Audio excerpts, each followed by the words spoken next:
Family planning के methods कौन से हैं? फैमिली प्लानिंग के बेसिकली 4 किस्म के मेथड्स क्लासिफाई किए जाते हैं, जिसमें से पहला मेथड कॉन्डम्स है।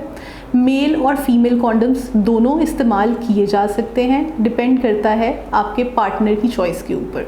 नंबर 2 कॉन्ट्रासेप्टिव मेथड है आपकी पिल्स, जिसके अंदर इमरजेंसी कॉन्ट्रासेप्टिव पिल्स भी आती हैं और ओरल कॉन्ट्रासेप्टिव पिल्स भी शामिल होती हैं। ये पिल्स आपको नॉर्मल वक्फा प्रोवाइड करती हैं through out your menstrual cycle.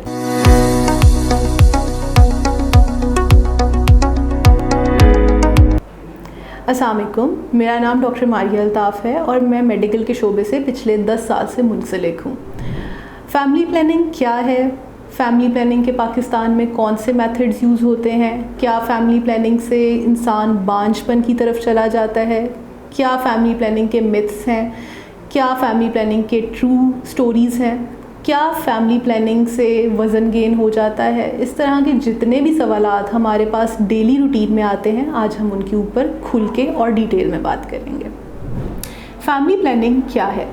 बच्चों की पैदाइश के दरमियान में मुनासिब वक्फ़ा देने को फैमिली प्लानिंग का नाम दिया जाता है। जैसे कि वर्ड से ही बहुत क्लियर है, फैमिली प्लानिंग यानी कि अपनी फैमिली को प्लान करना।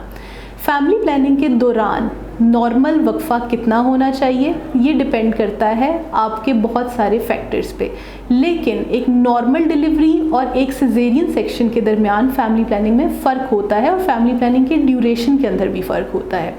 एक नॉर्मल डिलीवरी के बाद यूट्रस 6 महीने के अंदर खुद को हील कर लेता है और आप उसके बाद अपना सेकेंड बेबी प्लान कर सकते हैं। एक सिजेरियन सेक्शन के बाद आपको 2 से 2.5 साल का वक्फ़ा लाजमी चाहिए होता है अपने सेकेंड बेबी को प्लान करने से पहले। फैमिली प्लानिंग के मेथड्स कौन से हैं? फैमिली प्लानिंग के बेसिकली 4 किस्म के मेथड्स क्लासिफाई किए जाते हैं, जिसमें से पहला मेथड कॉन्डम्स है। मेल और फीमेल कॉन्डम्स दोनों इस्तेमाल किए जा सकते हैं, डिपेंड करता है आपके पार्टनर की चॉइस के ऊपर। नंबर 2 कॉन्ट्रासेप्टिव मेथड है आपकी पिल्स, जिसके अंदर इमरजेंसी कॉन्ट्रासेप्टिव पिल्स भी आती हैं और ओरल कॉन्ट्रासेप्टिव पिल्स भी शामिल होती हैं। ये पिल्स आपको नॉर्मल वक्फा प्रोवाइड करती हैं through out your menstrual cycle.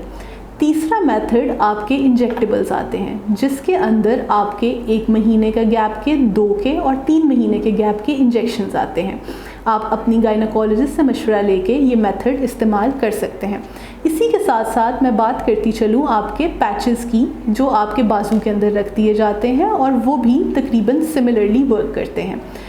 चौथे मेथड के अंदर आपकी IUCDs यानी कि इंट्रा यूट्राइन कॉन्ट्रासेप्टिव डिवाइसेस आती हैं, जिनको हम आम तौर पे कॉपर्टी के नाम से जानते हैं। मार्केट में ये डिवाइसेस बहुत डिफरेंट नाम से अवेलेबल हैं।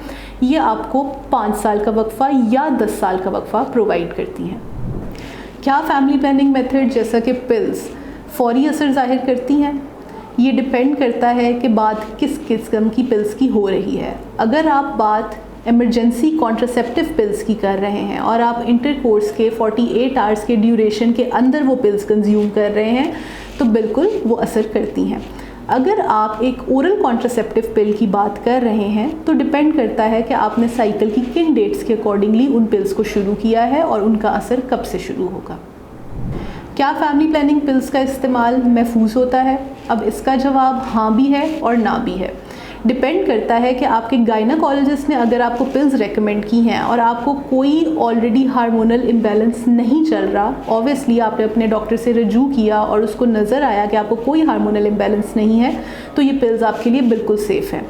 अगर आपको किसी भी किस्म का हार्मोनल इम्बैलेंस ऑलरेडी है, तो आपका गायनेकोलॉजिस्ट कभी भी आपको ओरल कॉन्ट्रासेप्टिव पिल्स प्रिस्क्राइब नहीं करेगा। इसके अलावा और भी बहुत सी हेल्थ कंडीशंस हैं जिनके अंदर ओरल कॉन्ट्रासेप्टिव पिल्स प्रिस्क्राइब नहीं की जाती। इसलिए जो भी मेथड आप ऑप्ट करें, जो भी मेथड आप अडैप्ट करें, वो अपने गायनेकोलॉजिस्ट के मशवरे के बाद ही कीजिए। क्या फैमिली प्लानिंग के लिए इंजेक्शंस भी इस्तेमाल किए जा सकते हैं? जी हाँ, बिल्कुल। अगर आपका गायनेकोलॉजिस्ट आपको इंजेक्शन प्रिस्क्राइब करता है, तो आप इंजेक्शन ज़रूर इस्तेमाल कर सकती हैं।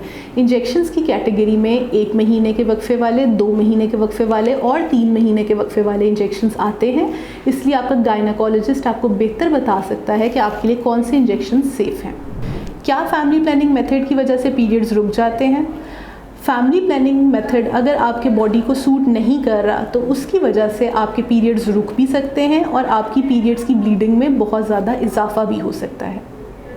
क्या ब्रेस्ट फीडिंग मदर्स के लिए फैमिली प्लानिंग के मेथड्स का इस्तेमाल ज़रूरी है?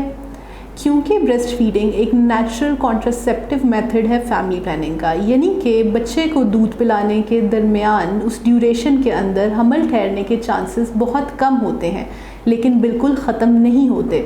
इसलिए फैमिली प्लानिंग का मेथड का इस्तेमाल बिल्कुल किया जा सकता है, लेकिन इसके लिए अपने गायनाकोलॉजिस्ट से मशवरा ज़रूर कीजिए। क्या फैमिली प्लानिंग के लिए ख़ुद से इंजेक्शंस या पिल्स इस्तेमाल कर सकते हैं? बिल्कुल भी नहीं, क्योंकि फैमिली प्लानिंग का हर एक मेथड आपकी हेल्थ कंडीशंस को देखते हुए डिज़ाइन किया जाता है, आपकी प्रीवियस हेल्थ कंडीशंस, आपकी प्रीवियस प्रेगनेंसीज़ को देखते हुए डिज़ाइन किया जाता है। इसलिए कोई भी मेथड इस्तेमाल करने से पहले प्लीज़ अपने गायनाकोलॉजिस्ट से मशवरा ज़रूर करें, वही आपको बताएंगे कि आपके लिए कौन सा मेथड सबसे बेहतरीन और सबसे ज़्यादा सेफ़ है।